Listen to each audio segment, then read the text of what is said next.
Huey P. Newton, Functional Definition of Politics. Written January 17th, 1969. Source, The Black Panther. That's the Black Panther newspaper. January 17, 1969. Transcription / markup by 2021 by Philip Mooney. Public domain. Marxist Internet Archive 2021. This work is completely free. This is a functional definition of politics by Huey P. Newton. Politics is war without. War is politics with. Politics has its particular characteristics which differentiate it from war. When the peaceful means of politics are exhausted and the people do not get what they want, politics are continued.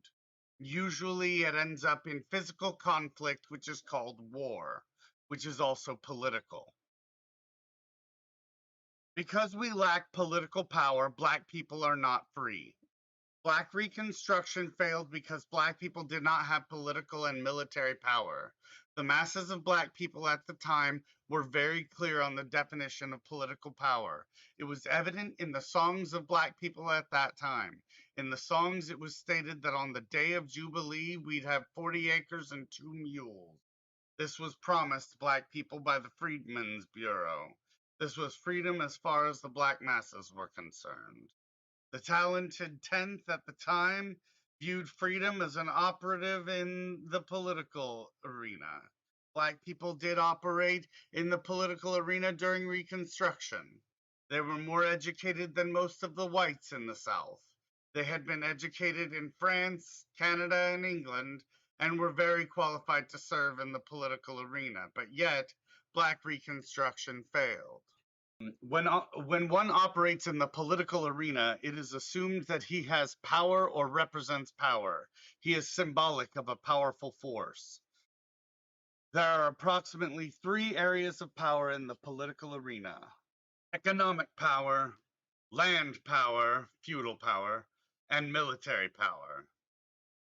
If Black people at the time had received 40 acres and 2 mules, we would have developed a powerful force.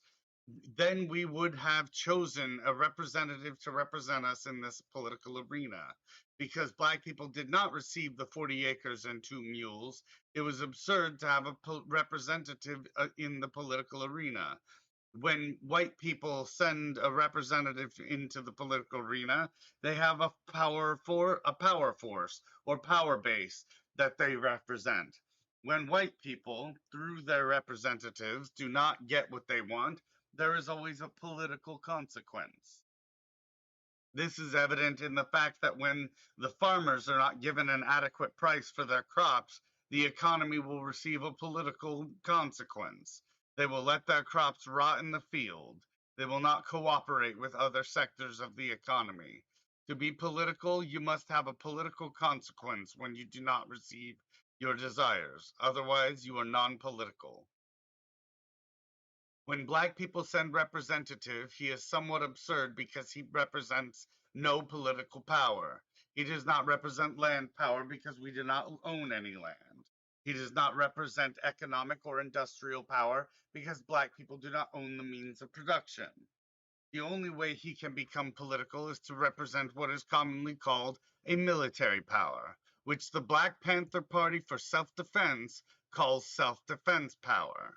Black people can develop self-defense power by arming themselves from house to house, block to block, community to community throughout the nation. Then we will choose a political representative and he will state to the power structure the desires of the Black masses. If the desires are not met, the power structure will receive a political consequence. We will make it economically non-profitable for the power structure to go on with its oppressive ways. We will then negotiate as equals. There will be a balance between the people who are economically powerful and the people who are potentially economically destructive.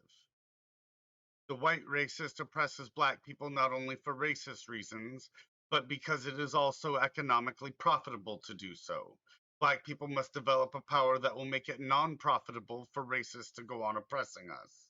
If the white racist imperialists in America continue to wage war against all people of color throughout the world, and also wage a civil war against blacks here in America, it will be economically impossible for him to survive.